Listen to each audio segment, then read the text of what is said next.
Assalamualaikum warahmatullahi wabarakatuh. Bismillah, alhamdulillah, wassalatu wassalamu ala rasulillah Sayyidina Muhammad ibn Abdillah wa ala alihi wa ashabihi wa azwajihi wa zurriyatihi wa ahlil baitihi wa man tabi'ahum bi sanillah yaumil qiyamah. Asyhadu an la ilaha illallah wahdahu la syarika lah wa asyhadu anna Muhammadan abduhu wa rasuluhu la nabiyya ba'da. Qala Allah ta'ala fi kitabil karim, Tabbat yada abi lahabi wa taba ma aghna anhu maluhu wa ma kasaba sayasla naran zata lahabi wa imra'atuhu hamalat al-hatab fi jidha habdun min masad. Sadaqallahu azim.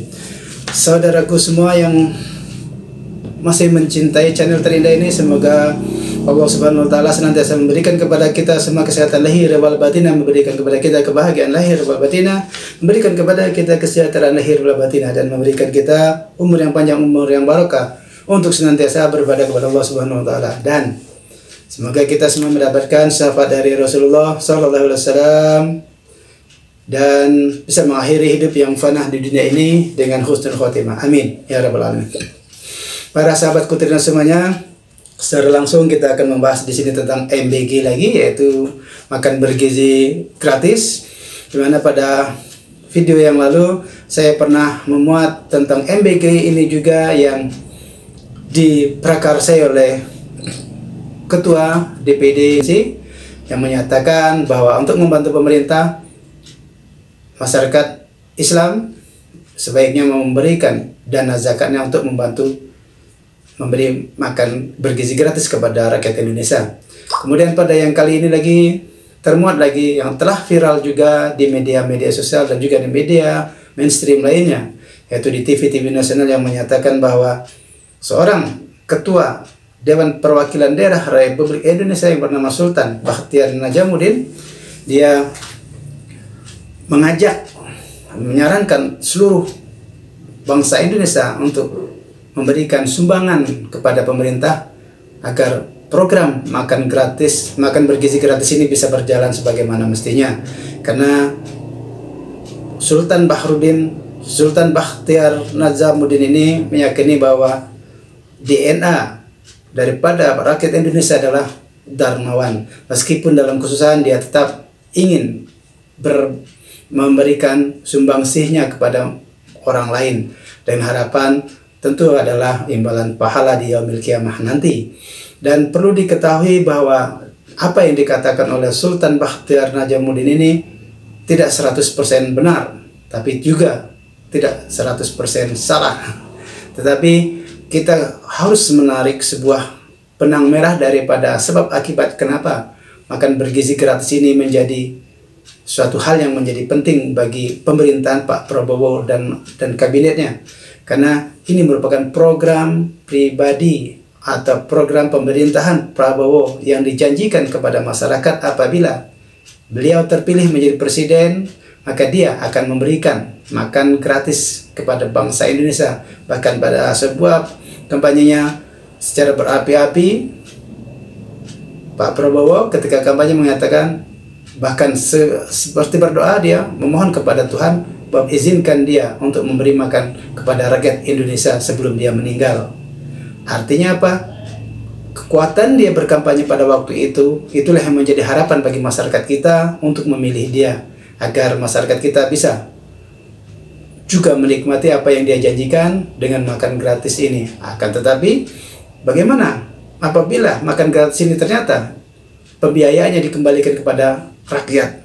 Ini suatu hal yang sangat tidak masuk akal bagi saya, karena ini adalah merupakan janji-janji politik daripada Pak Prabowo dan pemerintahannya tentunya. Dan tentu tidak bijak apabila kita memungut ataupun meminta kepada rakyat untuk memberikan sumbangan agar program Pak Prabowo memberi makan bergizi gratis kepada masyarakat Indonesia ini bisa berjalan sebagaimana mestinya atau lancar.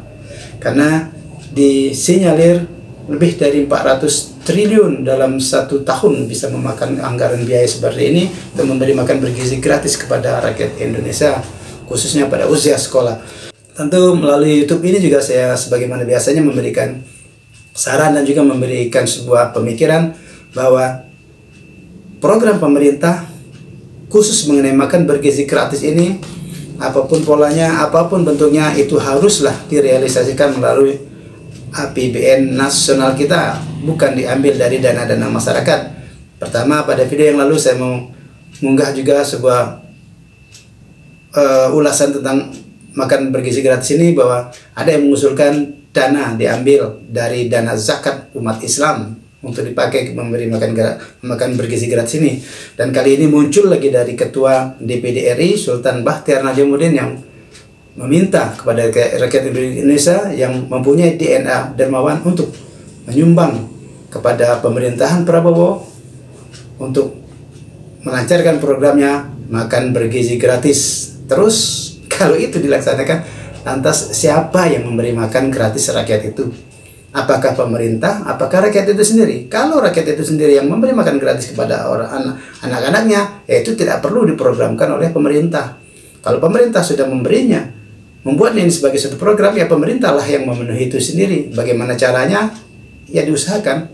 Mungkin salah satu yang sudah kita dengar-dengar usahanya adalah menaikkan pajak dan berbagai macam tarikan-tarikan pajak yang mewajibkan kepada masyarakat kita untuk membayarnya. Ini sudah merupakan suatu usaha pemerintah dan juga membebani masyarakat tentunya. Apalagi ketika dana zakat diambil, digunakan untuk makan bergizi gratis, ditambah lagi meminta, Ketua DPD meminta untuk rakyat Indonesia menyumbang kepada pemerintah untuk makan bergizi gratis juga. Lantas di mana fungsi negaranya?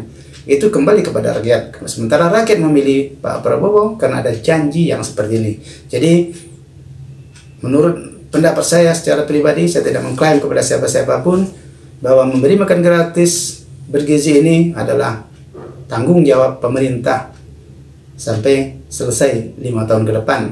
Meskipun agak terseok-seok sepertinya, tetapi rakyat tidak diwajibkan atau apalagi dipaksa untuk menyumbang kepada makan bergizi gratis ini. Karena toh kehidupan rakyat saat ini juga masih banyak pengangguran, kehidupan yang semakin sulit, barang-barang kebutuhan pokok juga semakin meninggi harganya, dan ditambah lagi beban-beban sosial lainnya yang juga menanggung atau mengakibatkan daripada beban ekonomi bagi masyarakat itu sendiri.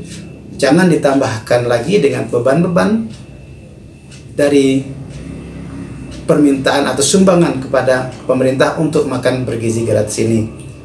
Kalau diibaratkan, kalau rakyat seperti itu adalah diibaratkan sudah tertimpa tangga kena tai ayam lagi. Artinya sudah double sudah double penderitaannya di sana. Makan bergizi gratis suatu program unggulan bagi Pak Prabowo. Tentu kami sangat mendukung apabila proyek IKN dikurangi anggarannya atau bahkan ditinggal saja seperti pemeliharaan. Karena kita juga sudah lihat IKN di sana yang mangkrak juga memakan biaya per tahunnya itu tidak kurang daripada 400 triliun kalau seandainya kita tetap mengekspos, tetap memaksakan diri untuk membangun IKN tersebut. Artinya dana yang bisa diambil adalah dana dari IKN. Jangan 100%, tinggalkan saja sekitar 10% untuk pemeliharaan IKN yang belum terjadi itu. Yang selanjutnya juga kita bisa melihat ada dana-dana penghematan dari Pak Prabowo dan kabinetnya. Ini sudah suatu hal yang perlu diapresiasi, bahwa pemangkasan dana-dana yang tidak begitu penting atau dana-dana kunjungan, dana-dana seminar, dana-dana studi banding dan lain sebagainya perlu dipangkas atau bahkan dihapuskan sama sekali. Ini kami sebagai rakyat sangat mendukung, karena kita mengetahui APBN kita lagi tidak begitu sehat, sehingga banyak dana-dana negara saja yang diputus, atau yang dana yang tidak penting, dana tidak wajib itu bisa diputus, alokasikan dulu untuk ke makan bergizi gratis ini. Jangan membebani masyarakat lagi. Dana perjalanan dinas dari semua pejabat, dari semua pemerintahan, dari semua lini maupun itu ASN dan lain sebagainya harus kita pangkas sekecil mungkin, sehingga dana bisa diambil untuk makan bergizi gratis. Sekali lagi, jangan diambil dari masyarakat atau jangan memaksa masyarakat untuk menyumbang secara dermawan atau apalagi mengambil dana zakat daripada umat Islam. Jadi banyak yang bisa dipangkas.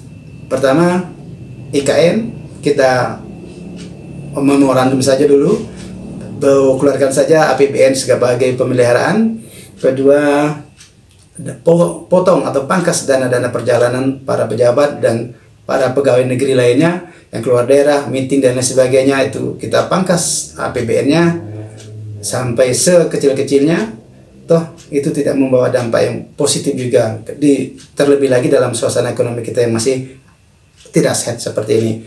Kemudian dari sisi yang lain, kita lihat juga pemerintahan Pak Prabowo itu terlalu obesitas, gemuknya terlalu banyak, dan juga seandainya jumlah menteri itu plus dengan wakil menterinya ada 100 orang, pangkas saja sehingga 50%. Tinggal 50% dana kementerian itu toh biaya daripada atau gaji daripada menteri dan wakil menteri yang sekarang ini obesitas mungkin bisa dipakai untuk membiayai makan bergizi gratis. Sekali lagi, tidak membebani masyarakat. Toh kita tahu bahwa para menteri, para wakil menteri yang Pak Prabowo tunjuk itu semuanya adalah orang-orang berkelas, orang-orang yang ekonominya sudah mapan semua. Kenapa? Makan bergizi gratis harus ditujukan kepada masyarakat untuk menyumbang lagi atau menarik pajak-pajak yang memberatkan masyarakat lagi. Toh itu yang lebih bagus. Pangkas obesitas menteri yang ada di pemerintah Pak Prabowo hingga tinggal 50%. Jadi bisa lebih maksimal. Makan bergizi gratis sebagai program unggulan Pak Prabowo bisa terrealisasikan. Jadi setidaknya saya menyarankan di sini hanya 3 poin saja. Pertama, pangkas dana pembangunan IKN hingga sekecil-kecilnya. Kedua, pangkas dana perjalanan dinas para ASN, para pejabat dan lain sebagainya, dan studi tur dan studi banding dan lain sebagainya dipangkas sekecil-kecilnya. Yang kedua itu. Yang ketiga, perkecil postur daripada menteri atau kabinet merah putih Pak Prabowo dengan jumlah yang saat ini terlalu masif, perlu dipangkas karena semua itu adalah memakan anggaran rakyat Indonesia. Dengan 3 kemungkinan ini yang bisa dilakukan oleh Pak Prabowo, saya yakin dan percaya makan bergizi gratis akan terrealisasikan setidaknya dari tahun per tahun. Demikianlah video singkat ini, semoga bisa memberikan manfaat untuk kita semua. Dan jangan lupa yang mau like, share, komen, dan subscribe bagi yang belum subscribe, karena subscribe itu gratis. Dan sekali lagi, yang belum subscribe silakan subscribe di channel terindah ini sehingga bisa membuat video ini semakin bertambah heboh. Demikian, semoga bisa memberikan manfaat. Billahi taufiq wal hidayah. Assalamualaikum warahmatullahi wabarakatuh. Thank you for watching.